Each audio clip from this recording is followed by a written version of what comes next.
All right, good morning, Everly Hiders. I was up editing the episode this morning, this really creepy episode called The Play's the Thing That Traps You, which I'm very thankful to you for listening to. But I figured, I'm up, it's early, the kids are asleep, I can't really record my little intro outro for our big bonus content, which is coming up in just a second. So I thought, hey, why don't I go ahead and walk down and show you guys my local theater that's local to me here.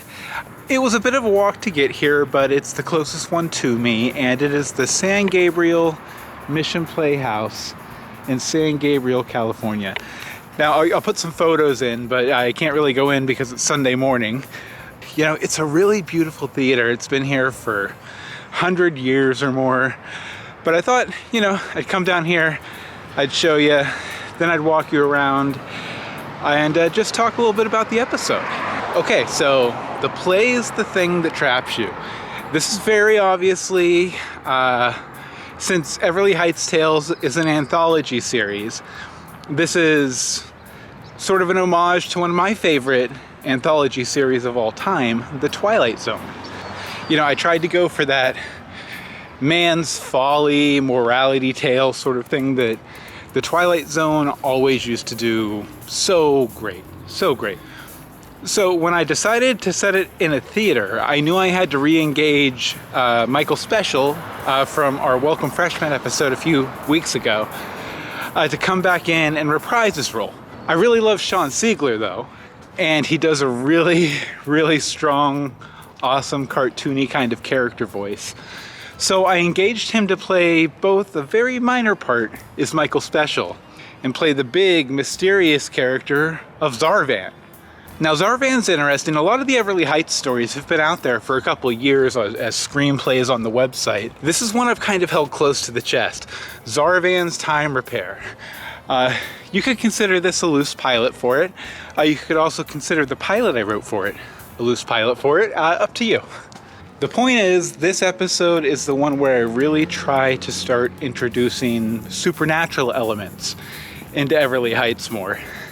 We've had a couple hints of them, but this episode and the next episode, it's Halloween season. I figured, why not go full force into the supernatural stuff, into the spooky stuff, right?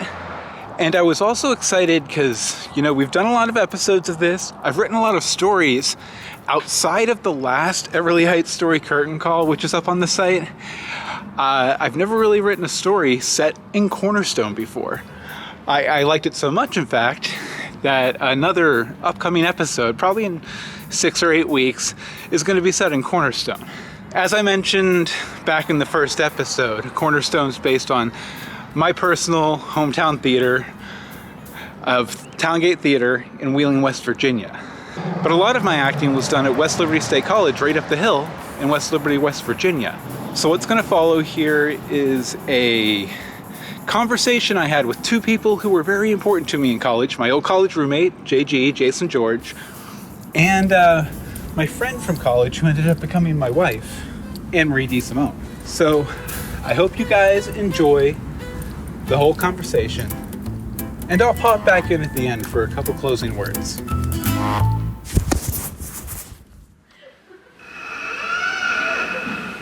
hello, Riff Hi there. We're in a bit of a spot. I wonder, could you help us? Our car is broken down about 2 miles back. Do you have a telephone we might use?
From the heavens to your ears, this is Universe Box, and please note the fire exits at the back of the podcast. I'm Bill Meeks. And I'm Anne-Marie DeSimone. And the show must go on, as they say. The show must go on. Despite any technical errors or anything, the show must go on. I don't care if you fall and break your ankle, you are going on that stage, Mr. Meeks. Yeah, and if you caught the song right up at the top of the podcast, that was my college production of Rocky Horror Picture Show, or the Rocky Horror Show, rather. A lot of fun. A little dance solo I did there. You might want to check out the video version just to check that out. So, Anne-Marie, what's in the box this week? Well, today in the box, theater. Theater. Yes, this week we're talking about theater with an R-E, thank you very much. Then we'll call Jason in the memory box to talk about our college theater days. Let us make this happen. Let us make this happen. Well, I guess we'll go ahead and bring in our guest, my old college roommate, Jason George. JG, how you doing? I'm well. How are you guys tonight? We're doing good. Minus the random technical fails and everything, I think we're doing okay. But isn't that typical for the theater show? It really is. It is. And isn't that just appropriate? That's great. That is completely appropriate. Yeah, and I'm sure we're going to have a lot of stories later on about, overcoming flubs, just in general, I guess. But before we get started, I'll take a drink. And I thought it would be a good idea, since it's the theater episode, if we all did a few vocal warm-ups. Okay, warm-ups. Which, you tend to do before a play or before a rehearsal or whatever. Usually musicals. I didn't have to do vocal warm-ups. I can remember 3. So I'll do the 3 I know, and then if you guys know any, we can do them too. Okay. Okay, so the first one's a tongue twister. Okay. So repeat after me. Okay. Moses supposes his toes are roses, but Moses supposes erroneously. Moses. Let me try this again. Moses supposes his toes are roses, but Moses supposes erroneously. Let's try it one more time, a little faster. Hey, you can join in over there, by the way. I'm still trying to figure it out. All I've got is Moses, toeses, and erroneously. Yes. Let's try it. Okay. Try it another time here. Okay. Moses supposes the toes are roses, and Moses supposes erroneously. Oh. Moses supposes his toes are roses, but Moses supposes erroneously. Moses supposes his toes are roses, and Moses supposes erroneously. Okay. Oh, okay. I think that's good. Okay, you guys kind of sounded kind of creepy there that last time. We should have been staring. Hold on, let's do it staring at the camera, okay? Moses supposes his toes are roses, but Moses supposes erroneously. Moses supposes his toes are roses, but Moses supposes erroneously. Also, I'm wearing tights.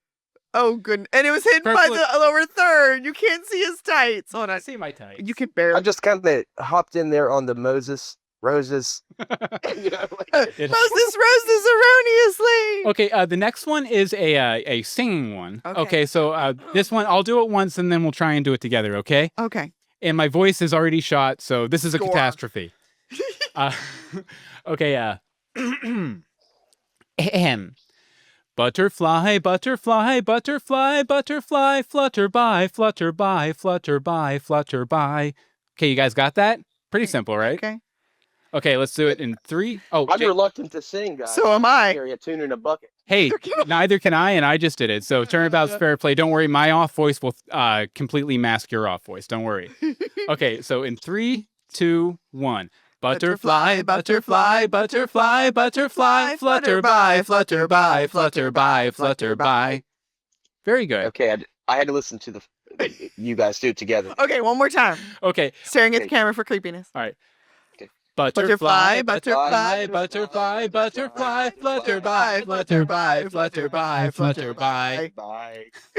JG just has like a slight delay, which makes it sound hilarious. Yeah, I absolutely love it. Fantastic. I love it. Oh, that's awesome. Okay, and the next, that wasn't the delay. I was just slow.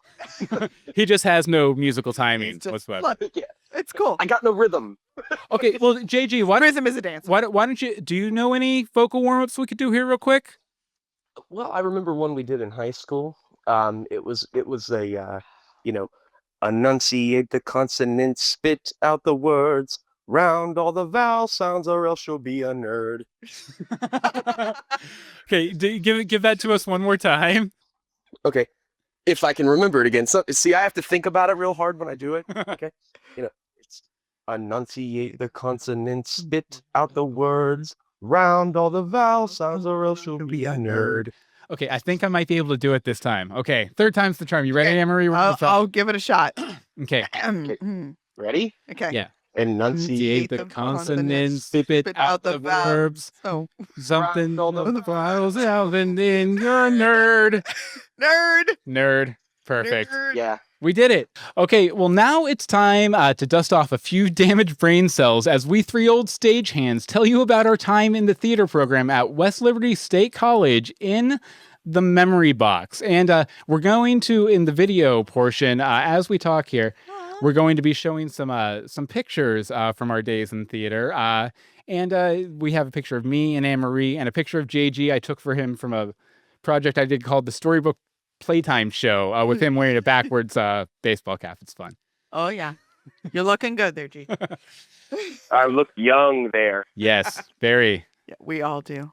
Cool. Okay, Anne-Marie, how did you get started? What was your pre-West Liberty experience? Well, since you're both from the Valley, you may have heard of a little show called Hosanna. Hosanna? Yeah. I saw it at the St. John Arena in Steubenville. Yeah, I was there. I Okay. actually only did it 1 year. But other than that, that's all I've got. That's pretty much it. I ushered in high school number 3, not high schools 1 or 2. But the problem was I wanted to audition when I got to high school number 3. I was like, that's it. I'm doing theater because I'd always wanted to because of my brief stint in the Hosanna. But I missed the first auditions. And then when I saw the show, I psyched myself out because I thought they were too good and I never auditioned because they were all my friends. Mm-hmm. So I basically I was the track cheerleader, but it also ended up being the theater cheerleader because I would run out and get everybody dinner and bring them back food in between track and theater. So Cool. that was my life. But when I think of a theater cheerleader, I think of the cheerleaders from Saturday Night Live, Well, cheering for the chess team. well, I might as well have done that too because I was a cheerleader. So I was like, That's here's your pretty cool, apple slices. Have some fries. No. So that was my background before West Lib.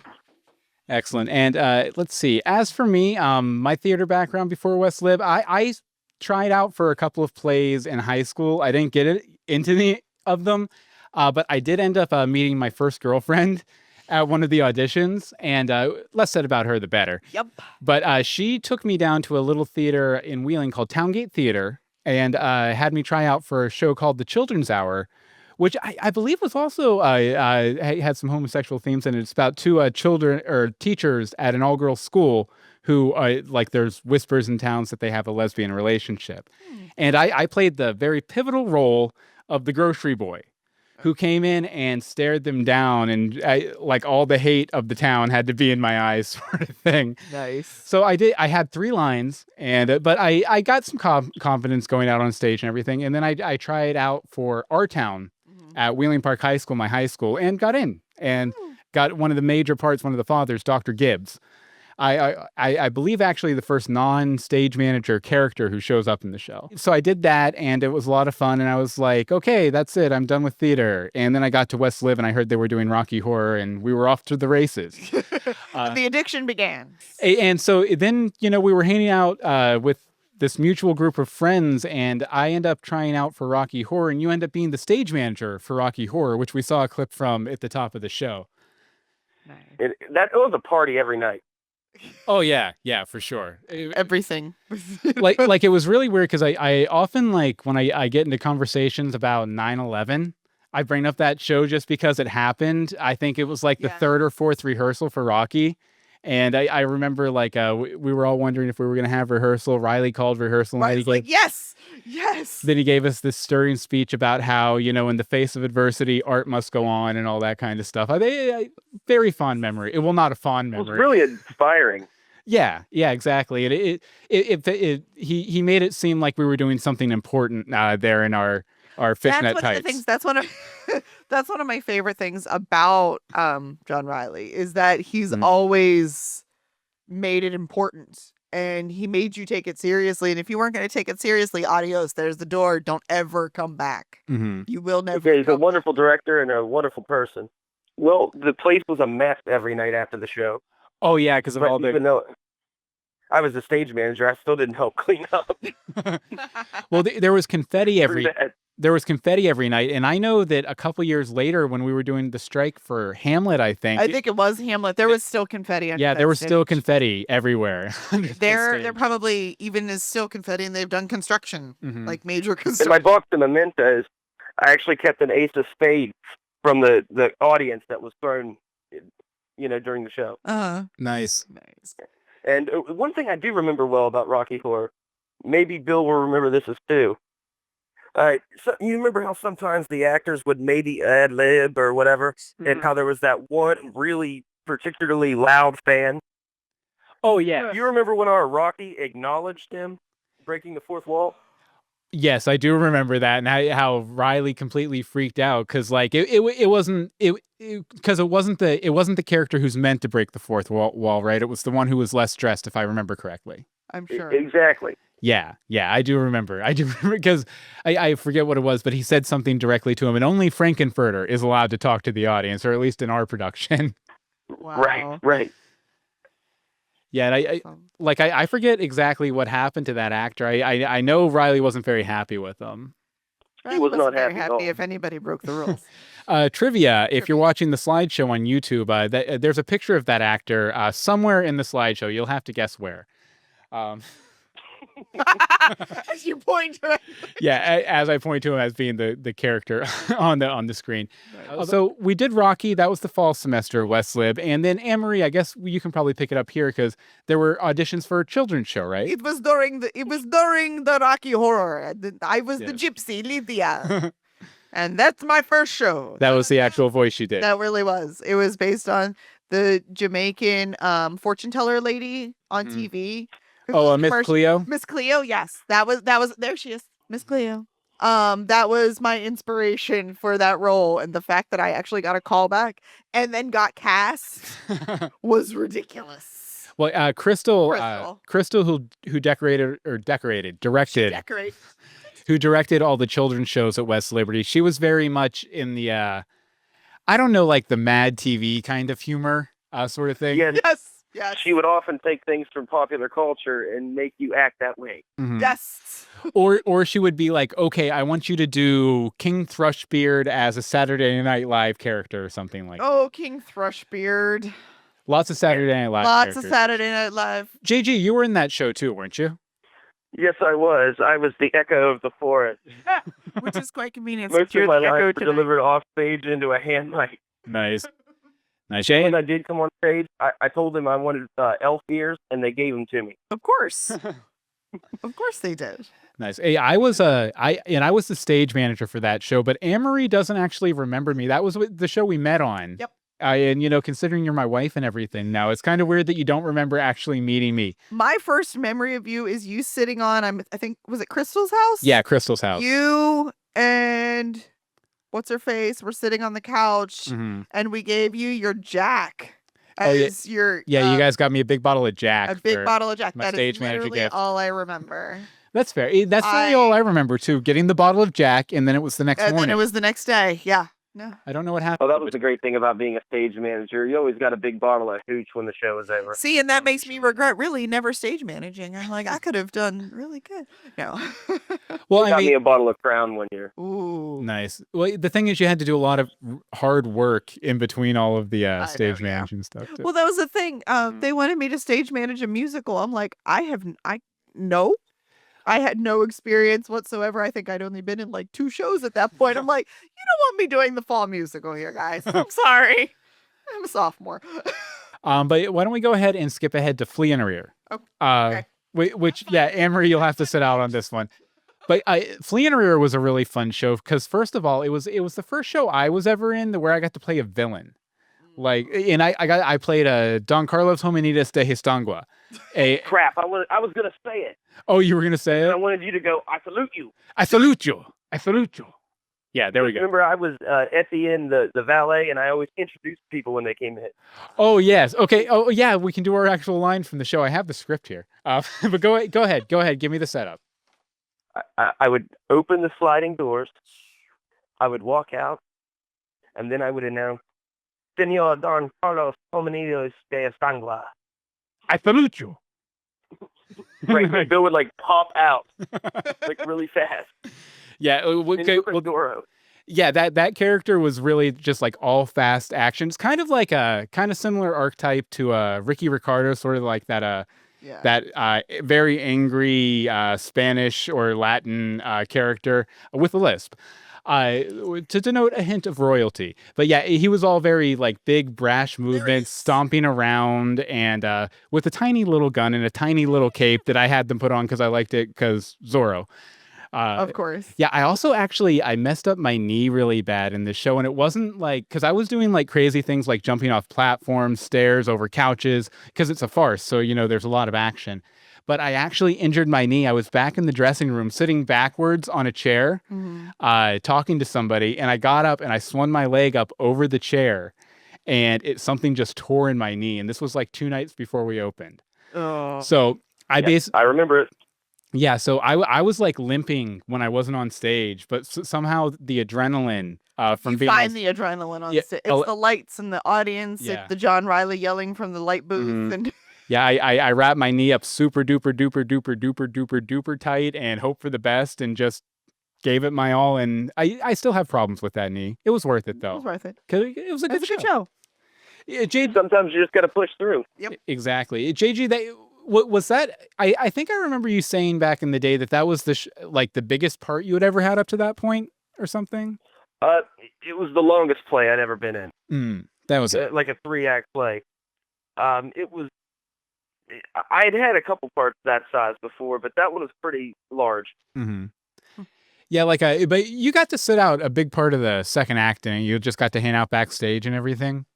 Yes. Yeah. My main stuff was in Act 1 and 3. Mm-hmm. Yeah, mine was kind of like I came out at the beginning of Act 1, I think. Then I come back at the end. Then I come out back for the end of the acts both times because I'm the guy coming in trying to kill the main character. Oh, well. Because I think he's sleeping with my wife or whatever. Wasn't he? Yeah. No, he wasn't. It was his twin. No, it was a letter. There was like a mix up with a letter. Yeah. That was the whole plot. Yes. Now we know the whole plot of Flea. Now we've talked about the show. Yeah. No, but that was really awkward. And this is probably going to get a little too personal, but it's okay. Here we go. We're getting personal, folks. It was a little awkward because the girl I was dating at the time played my wife in that show.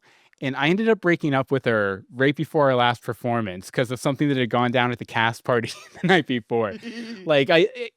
Horrible form. You should, if you're a young actor, you should never ever do this. Don't cause drama between actors, right before the last show.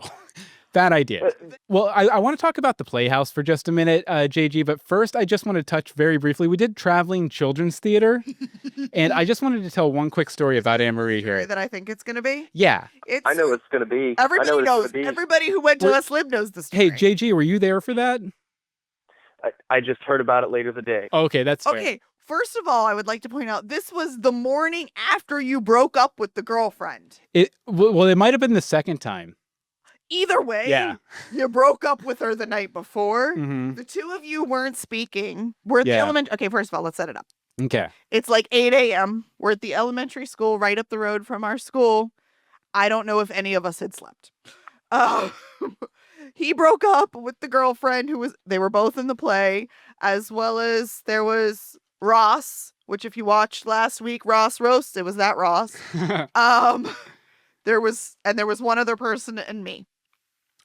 I may possibly have been at a fraternity party the night before with an excessive amount of beverage. What kind of beverage? Jungle juice. Okay. If you're not familiar, Everclear. If you're not familiar, it's probably illegal in your state. So there's your setup. We do our show. I'm dying. The two of them aren't talking, and I'm pretty sure they were married in our show as well. Yeah, because I was King Thrushbeard. Yeah, well, these shows, it was 3 mini stories where we all played different characters. We're in costume, we're out of costume, we're running around things, we're singing badly and all this and all these little people. And we had to pack everything up and put it in our van, and we get out the door. And the door shuts. It literally locks and can't open again the second I need to puke. My name is Anne-Marie, and I have puked lime green bile on an elementary school in college. Yes, on the back of the elementary school. It was fun. Classic college story. And what everybody did, get in the car, go. Quick before they find out. Well, no, it's fine though. That'll be a good story to tell the kids one day Oh, for sure. Can we wait till they're at least 18? Okay, so JG, I kind of in our first episode, I shared quite a bit of my memories of the Playhouse. So why don't you just talk a little bit about our summer, the summer of '72 at the Playhouse? Let's reminisce a little bit. You know, I'll jump in and stuff, but I kind of shared my favorite memories back in episode 1. So why don't you go ahead and tell embarrassing stories of me or something? Well, a little background on the place. Mm-hmm. It's a summer theater in an old barn in Brooke County, West Virginia. Mm-hmm. And every summer they perform 5 plays. Bill and I worked together there. We built the sets, we sold the tickets, we kept the place clean, and occasionally we would act in the shows. And that's right, Bill did Clue. Mm-hmm. Yeah, which I'm wearing the costume from. The upper part of the costume is from Clue. The bottom part is from when I was in Hamlet. And this place was just great. We worked like 12-hour days, 6 days a week, or 7 sometimes. Mm-hmm. We didn't get paid very much. No. But it was all worth it because usually it was pretty fun. Mm-hmm. Hard work, though. I loved it. Oh, definitely. Yeah, you even went back a couple summers, right? The one summer I go back. It was 2 years later. Yeah. And we really enjoyed ourselves. Mm-hmm. I'm kind of And jealous. we would do things, after the shows and like hop the fence and swim in the pool and stuff. Or set picnic tables on fire. Let's see. There was Mr. Pickles, the Playhouse cat. Yeah, Stray Cat came around and became our mascot. Yeah. Now hold on. I have to. Here we go. I have Now to get memory I have a lane. picture of Mr. Pickles here. I have to pull it out to show the camera. Show it. Well, while you're looking, I'm so jealous because I was actually supposed to be at the Playhouse that summer. Mm. And I turned down the job. Because we were there. We had a lot of fun. Yeah. Trust me, I realized I was like, this was a bad choice. I should have done that. Yeah, here's if you can see it. No. No. Oh, okay. No. Can't see Fail. Mr. Pickles. That's fair. Yeah, but it was a good time. A lot of wild times too, which is probably Best left unsaid. less said about it the better for some of That's it. Universe Box After Dark. Universe Box After Dark. Okay, so let's see here. Let's wrap up with just a couple of general questions. We'll start with JG. JG, what was your favorite show or character ever that you've done? I have 2. Okay. One of them was the aforementioned flute / Fistbee in A Midsummer Night's Dream Mm-hmm. because I did drag and I got to do a lot of crazy stuff in that part. And it was really fun. Mm-hmm. My other was, believe it or not, a part I had 2 years ago. Oh, really? Would be summer before last. I actually went back to the Playhouse to just watch a show. Mm-hmm. And a bunch of people after the first act asked me if I was interested in acting in another play in August. And the play was called Bathroom Humor. And it all took place in a bathroom. And It we was have also them. a farce. Yeah, we actually have that script here. Actually, the Anne-Marie cam might show it off better. Yeah. There you go. I was Stu. Mm. The guy had like 3 monologues, and he always went into the bathroom to do all the drugs. Wasn't that the part our mutual friend Sam played when Wes Lib did it? I believe so. I Yeah, enjoy that so. you keep calling him our mutual friend Sam. Our non-mutual friend Sam. I don't know what that even means. I don't even know what that means. I think so. Okay, Anne-Marie, what was the favorite show or character you ever did? I'm gonna say it's actually not at West Lib. It was at Cleveland State, Mm-hmm. which most of the pictures that involve me are actually from. It was called 5th of July. Uh-huh. It was my first show at a new school with a whole new everybody. I knew nothing about it. I got a decent sized role in it, which kind of shocked the out of me. Mhm. And then I was nominated for an Irene Ryan award. So I had to compete against, I don't even remember how many people in Indiana Mhm. or Illinois. I don't really know. It was an I-state for a competition. And I was like completely confused. I was like, what is an Irene Ryan? Why am I nominated? What's going on? But it was an awesome show. And are they still on? Yeah. I kept my shoes. Nice. I like shoes. and they let me keep these, and they're vintage. And back in the day, they were worth a lot of money. I always tried to keep at least like one item of my costume or a prop or something from every show I was in. There's pictures going around of Boys Next Door. Hey, right there it is. And there's another shoe. Perfect timing. And as I mentioned, the tights and stuff. Yeah. And actually, I'd say probably my favorite character show would probably have to be a tie between Professor Plum from Clue the Musical and actually Inspector Hubbard from Dial M for Murder, both that I performed that summer at the Playhouse. Interesting. And both were excellent. Thank you. Fun. Thank you, Thank you for lying, JG. I appreciate it. No, but it was just... Dial M was good. It was a great show directed by one of my good friends, Billy Clough, and all of my good friends were in it. Gretchen Schneider, Justin McConaughey, Nick Taylor. The crew. Yeah. Like it was just a really tight crew and a really fun show. And the reason I loved being in Clue the Musical so much is because there was one guy on our crew out there at the Brook Hills Playhouse who just didn't like me very much. I just got under his skin for some reason. And it especially started getting really, because back then I always used to make like your mom jokes. Oh, just like generally your mom jokes. And this guy would get... I know where you're going with this. Yeah. And this guy would just get really... and he might be in the slides too, you don't know. But he would get really upset with me anytime I made a your mom joke. And we were always like, what's his big deal? I mean, it's just a your mom joke. It's about the collective mom, not like anyone's individual mom. And then his mom tried out for Clue the Musical. Oh. And so I was Professor Plum. Oh. And she played the detective or the inspector or whatever. And we had a duet together where I had to try and seduce her. Because me and JG sort of had this theory that maybe the reason that your mom jokes offended him so much is because they maybe hit a little too close to home. So this guy was constantly like getting on me and like getting on my case and everything else. But whatchamacallit, he had to sit at the back of the theater every night and watch me seduce his mom live on stage. So it was kind of just poetic justice. So I'm guessing. Oh, and it was a 2-week run too. Yeah, it was a 2-week run. So what was that, like 8 shows? Something like that? 8 shows. Wow. Amazing. Okay, JG, well, we're going to go ahead and let you go here, finish up. But thank you again so much for joining us, and we'll talk to you later, okay? Bye, JG. Anytime. Thanks for having me. Okay, bye. Here at the end, I'd like to turn it to you. Shoot an email or an audio voicemail to Bill Meeks at EverlyHeights.tv, and we'll share them in a future episode. Well, that about does it for this episode. Thanks again so much for joining me for this edition of Everly Heights Tales. We'll be back next week with a brand new story. And just remember, you can always leave the town, but odds are the magnet is going to pull you back. Have a good night.